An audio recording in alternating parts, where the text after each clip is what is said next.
Baik, perkenalkan kami dari kelompok 3 mata kuliah Biokimia 2 yang beranggotakan saya Faizin Antida dengan ujung NIM 027, Saya Nisyana Salsabila dengan ujung NIM 033. Saya Nur Afria dengan ujung NIM 047. Baik, di sini kami akan menjelaskan materi mengenai siklus asam sitrat. Mahasiswa mampu menunjukkan sikap tanggung jawab untuk memahami siklus asam sitrat. Selanjutnya materi singkat. Siklus asam sitrat adalah rangkaian reaksi metabolisme yang berlangsung di atas matriks mitokondria dan berfungsi mengoksidasi asetil CoA menjadi karbon dioksida. Siklus ini diawali dengan kondensasi asetil CoA dan oksaloasetat membentuk sitrat, lalu mengalami serangkaian reaksi dehidrogenasi, dekarboksilasi, dan regenerasi oksa-oksaletat.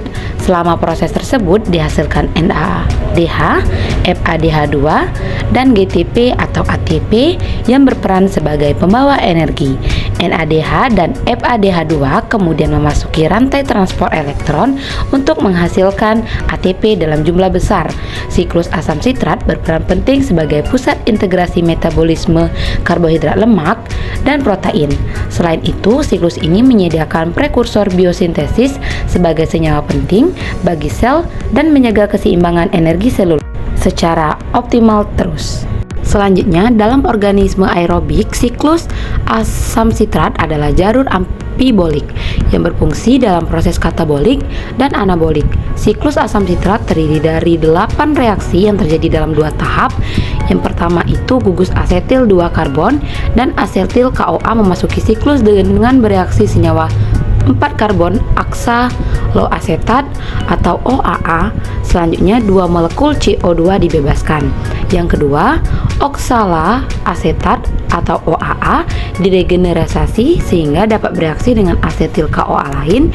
Enzim-enzim yang mengkatalis bergabung melalui interaksi reaksi-reaksi ini non-kovalen, kompleks multi-enzim yang memastikan penyaluran yang efisien dari produk setiap reaksi ke enzim berikutnya dalam jalur tersebut. Reaksi siklus asam sitrat adalah sebagai berikut. Yang pertama, pengenalan 2 karbon sebagai asetil CoA. Siklus asam sitrat dimulai dengan kondensasi asetil CoA dengan oksaloasetat untuk membentuk sitrat. Yang kedua, sitrat diisomerisasi untuk membentuk alkohol sekunder yang mudah teroksidasi. Selanjutnya yang ketiga, isositrat dioksidasi menjadi ketogluratat dan CO. Keempat, ketogluratat dioksidasi membentuk molekul kedua masing-masing NADH dan CO.